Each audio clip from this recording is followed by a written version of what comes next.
Assalamu alaikum. Students, this is Shahir Hassan and today we are going to discuss about synthesis of macromolecules and breakdown of macromolecules. ठीक है। अच्छा, in process से पहले कुछ यहाँ पर टर्म्स यूज की गई हैं, उन टर्म्स को समझ लेते हैं। सबसे पहली टर्म क्या है?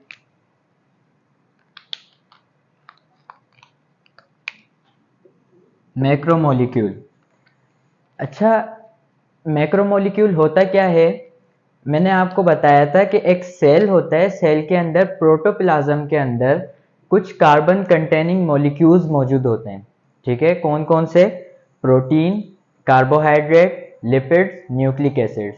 ठीक है, ये कैसे मॉलिक्यूल्स होते हैं? हाईली ऑर्गेनाइज्ड मॉलिक्यूल्स होते हैं जो कि सेल के अंदर एक्टिविटीज परफॉर्म करवा रहे होते हैं। ठीक है, उन एक्टिविटीज परफॉर्म करवाने में ये हेल्पफुल होते हैं।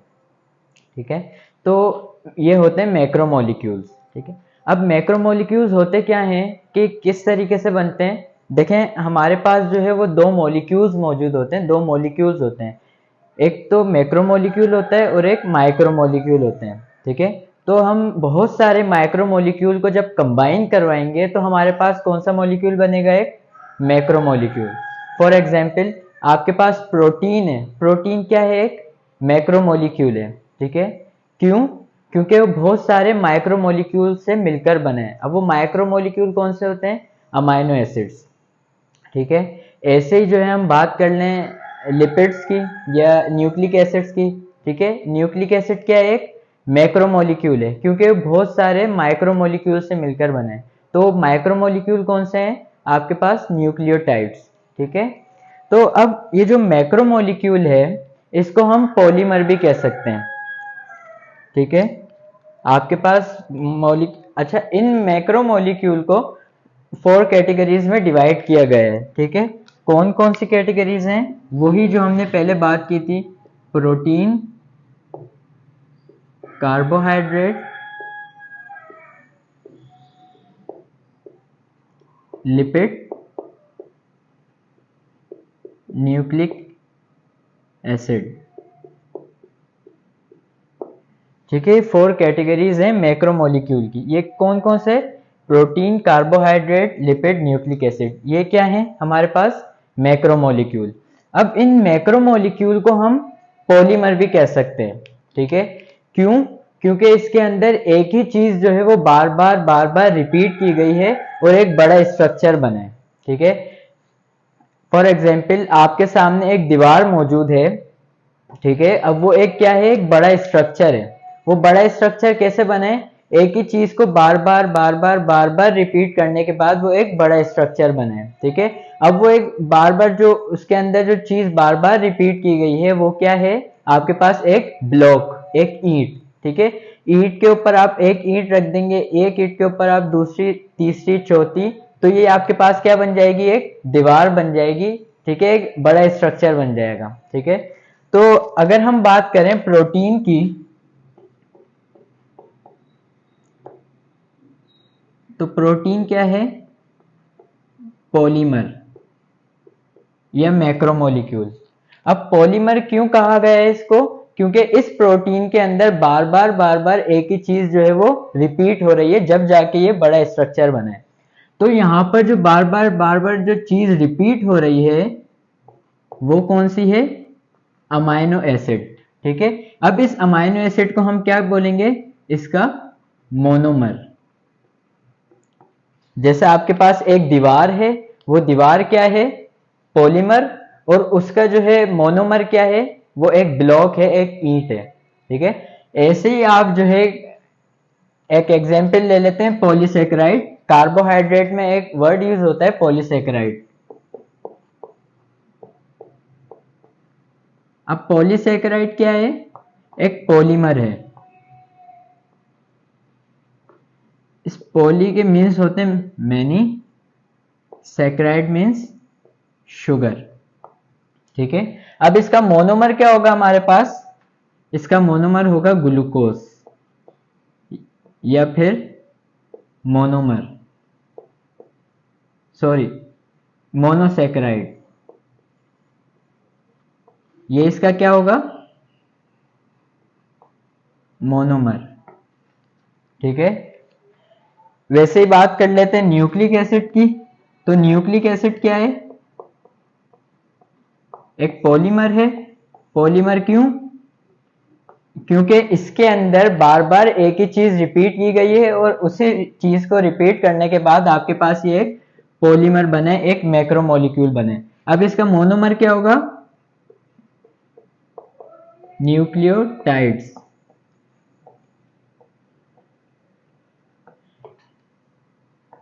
इन न्यूक्लियोटाइड्स को आप बहुत सारे न्यूक्लियोटाइड्स को कंबाइन कर देंगे तो आपके पास कौन सा स्ट्रक्चर बनेगा?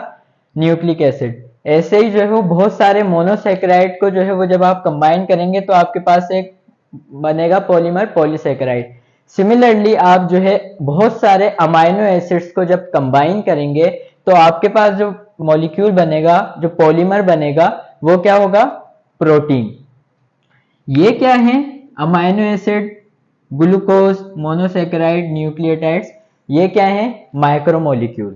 ठीक है, ये छोटे छोटे मॉलिक्यूल्स हैं। जब हम इनको छोटे छोटे मॉलिक्यूल्स को जब बहुत सारे मॉलिक्यूल्स को कंबाइन कर देंगे तो आपके पास कौन सा मॉलिक्यूल बनेगा? मैक्रोमोलिक्यूल। अब यही मैक्रोमोलिक्यूल सेल के अंदर जो है वो एक्टिविटीज परफॉर्म कर रहे होते हैं और ये हाईली ऑर्गेनाइज्ड मॉलिक्यूल होते हैं। ठीक है, जैसे हमने सेल के अंदर बात की थी कि अगर आप सेल के अंदर प्रोटोप्लाज्म के आप अंदर देखेंगे तो आपके पास ये वाले स्ट्रक्चर जो नॉन लिविंग स्ट्रक्चर्स हैं, नॉन लिविंग मॉलिक्यूल्स हैं, protein, carbohydrate, lipid, nucleic acid, इन्हीं चार से जो है वो मिलकर एक सेल बनता है। इसके अंदर वाटर भी मौजूद होता है। ठीक है, तो ये क्या कहलाएंगे? मैक्रोमोलिक्यूल, मैक्रोमोलिक्यूल या फिर पॉलीमर। और मोनोमर क्या है? इस पॉलीमर के अंदर जो चीज बार बार रिपीट हो रही है हम उसको क्या बोलेंगे? मोनोमर। जैसे इस प्रोटीन के अंदर जो चीज बार बार रिपीट हो रही है वो है अमाइनो एसिड। बहुत सारे अमाइनो एसिड को मिलाने के बाद आपके पास एक जो मैक्रोमोलिक्यूल बनेगा, जो पॉलीमर बनेगा, वो क्या होगा? प्रोटीन। सिमिलरली अगर आप बहुत सारे मोनोसेक्राइड्स को मिला देंगे तो आपके पास एक पॉलीमर जो बनेगा वो क्या होगा? पॉलीसेक्राइड। आप वैसे ही जो है वो माइक्रोमोलिक्यूल जो है न्यूक्लियोटाइड या मोनोमर, वैसे आप बहुत सारे मोनोमर्स को मिलाने के बाद जब आपके पास पॉलीमर बनेगा वो क्या होगा? Nucleic acid.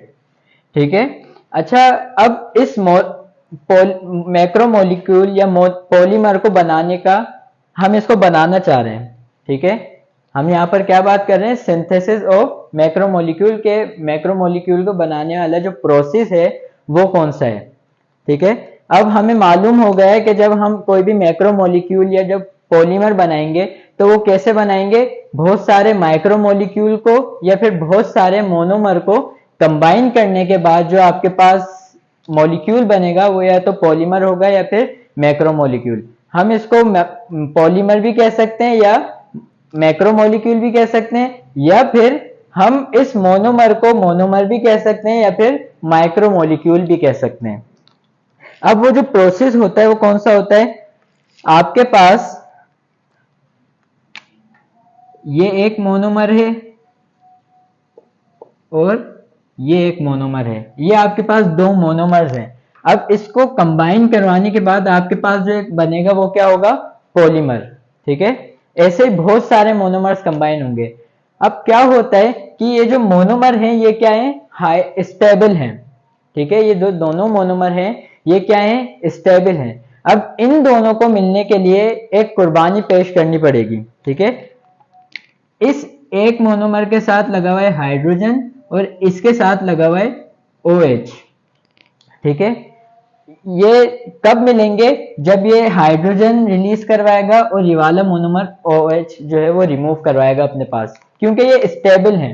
ठीक है, ये स्टेबल है, ये मिल नहीं सकते। ये कब तक नहीं मिल सकते? जब तक ये हाइड्रोजन को अपने पास से रिमूव करवा देगा जब, और ये OH को रिमूव करवा देगा। जब ये दोनों रिमूव हो जाएंगे यहाँ से तो जब ये मिल सकते हैं, वरना ऐसे नहीं मिल सकते। तो इन दोनों मोनोमर को क्या करना पड़ेगा? कुर्बानी पेश करनी पड़ेगी। वो कुर्बानी क्या होगी कि ये एक मोनोमर हाइड्रोजन को रिमूव करवा देगा यहाँ से और ये वाला मोनोमर OH को रिमूव करवा देगा और ये दोनों कंबाइन होकर क्या बन जाएंगे? वाटर। और फिर क्या होगा कि ये दोनों मोनोमर जो है वो आपस में कंबाइन हो जाएंगे और यहां से जो है वो वाटर रिलीज हो जाएगा। ठीक है।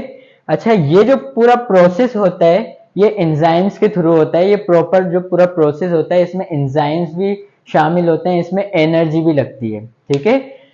अब इस प्रोसेस को हम क्या नाम देते हैं? कंडेंसेशन। ठीक है। और ऐसी कंडेंसेशन को हम क्या नाम देते हैं? Dehydration synthesis. ठीक है। ये क्या हुआ पूरा प्रोसेस? हमने इस पूरे प्रोसेस में क्या देखा कि ये दो मोनोमर हैं, हमें इसे कंबाइन करवाने। कंबाइन कब तक नहीं करवा सकते? जब तक इनके पास जो हाइड्रोजन और OH लगा हुआ है, जब तक ये अपने वहां से रिमूव नहीं करवा दें। ठीक है। ये क्या है? स्टेबल है। ठीक है। ये स्टेबल है जब तक ये नहीं मिल पाएंगे, जब तक ये अपने आप यहां से हाइड्रोजन और OH को रिमूव नहीं करवा दें। ठीक है। तो इन्होंने यहां से जो है वो हाइड्रोजन और OH को रिमूव करवाया और ये दोनों मोनोमर जो है वो आपस में कंबाइन हो गए। ऐसे ही बहुत सारे जो है वो मोनोमर कंबाइन होके एक बड़ा जो है वो पॉलीमर बनाते हैं, एक बड़ा मैक्रोमोलिक्यूल बनाते हैं। ठीक है। तो ऐसे प्रोसेस को हमने क्या नाम दिया? कंडेंसेशन। और किस टाइप की condensation? Dehydration condensation, dehydration synthesis. Synthesis क्या है कि यहां पर कोई चीज बनी, ठीक है, दो मोनोमर आपस में मिले, ठीक है, यहाँ कोई चीज बनी तो इसको हमने क्या नाम दे दिया? सिंथेसिस। और डिहाइड्रेशन क्यों कह रहे हैं? क्योंकि यहां पर जो है वो वाटर रिमूव हुआ और वाटर के removal of water is called dehydration. तो वाटर का जो रिमूवल है उसको हम क्या नाम देते हैं? डिहाइड्रेशन। और यहां पर जो चीज बनी वो क्या है? मोनोमर मिलकर एक पॉलीमर बना, तो इसको हमने क्या नाम दिया? सिंथेसिस। तो ये जो पूरा प्रोसेस है इसको हम नाम देंगे कंडेंसेशन। और किस टाइप की कंडेंसेशन? डिहाइड्रेशन सिंथेसिस, के वाटर भी रिमूव हुआ और कोई चीज आपके पास बनी। तो ये क्या हो गया आपके पास? Synthesis of macromolecule. के मैक्रोमोलिक्यूल कैसे बना, उससे पहले हमने जो है वो यहाँ पर जो टर्म यूज की गई थी वो भी हमने समझ ली। अच्छा, फिर क्या आता है आपके पास? Break down of macromolecule. अब ये क्या है? एक ब्रेक डाउन क्या होगा कि एक रिवर्स प्रोसेस हो जाएगा कंडेंसेशन का, कि यहाँ पर दो मॉलिक्यूल बने। कैसे बने? कि यहाँ जो दो मोनोमर आपस में कंबाइन हुए, कैसे कंबाइन हुए?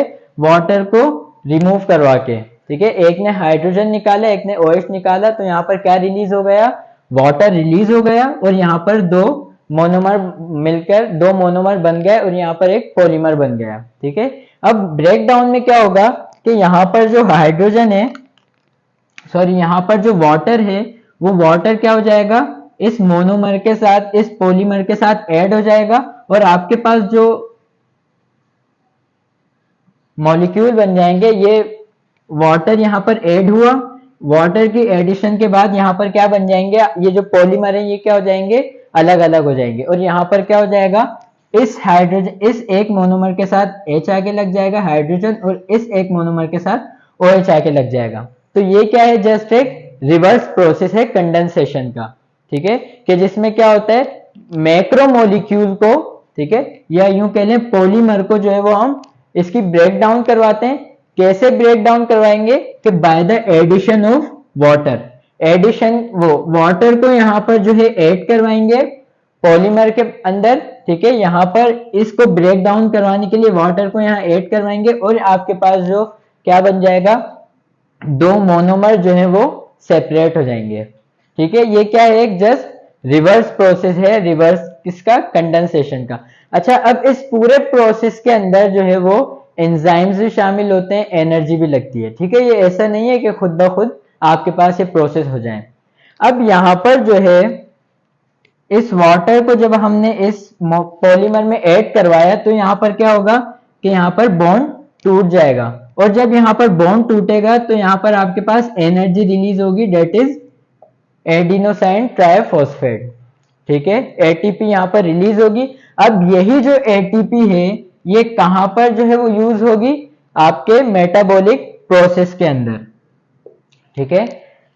हमारे अंदर जो है वो मेटाबॉलिक प्रोसेस हो रहे होते हैं मुस्तकिल, ठीक है।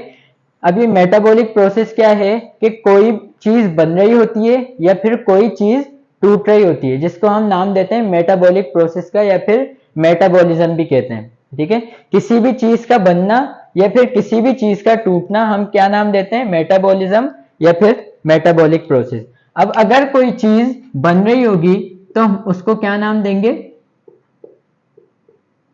एनाबॉलिज्म, ठीक है। और अगर कोई चीज टूट रही होगी तो हम उसको क्या नाम देंगे, कैटाबॉलिज्म।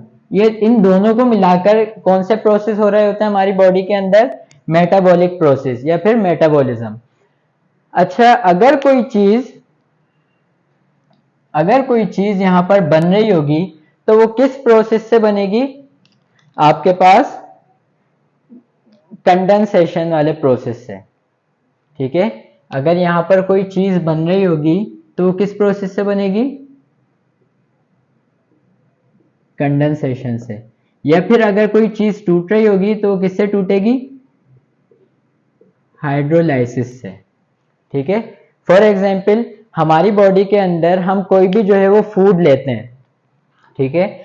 अब वो जो फूड लेते हैं वो क्या होते हैं, वो जो मॉलिक्यूल्स उसमें शामिल होते हैं वो क्या होते हैं, हाईली ऑर्गेनाइज्ड होते हैं, वो मैक्रो मॉलिक्यूल होते हैं, बड़े बड़े मॉलिक्यूल होते हैं, जैसे कि प्रोटीन होते हैं, लिपिड होता है, कार्बोहाइड्रेट होते हैं, ठीक है।